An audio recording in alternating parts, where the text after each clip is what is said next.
notre société a besoin des chocs des nouvelles spiritualités, qui sont d'ailleurs des spiritualités de toujours, bien entendu. Elles ont simplement une forme nouvelle. Alors que je sois à contre-courant, cela me paraît aujourd'hui pas tant.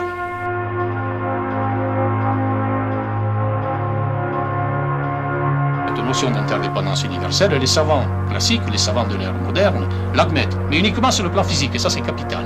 Ils parlent de gravitation universelle. Alors, si je tends la main, je lève le bras, je modifie la gravitation universelle, puisque je change, je déplace le centre de gravité de la Terre. Et par conséquent, je modifie la gravitation universelle, je suis aux confins des galaxies et de l'univers. Je la modifie d'une quantité infinitésimale, mais je la modifie quand même.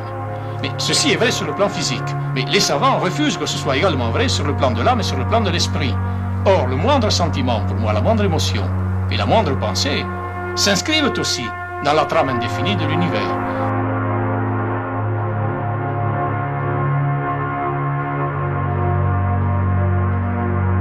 Savez-vous que la structure du code génétique et des 64 codons, c'est exactement la structure du Viking, avec ses 64 combinaisons d'hexagrammes.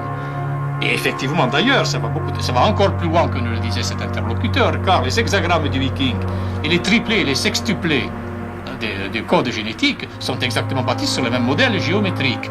Et à la base du code génétique, vous avez 4 bases nucléiques, de même qu'à la base du Viking, il y a une quaternité, comme pour la structure absolue, bien entendu, le vieux yin, le vieux yang, le jeune yin et le jeune yang. La similitude est absolument, par conséquent, totale.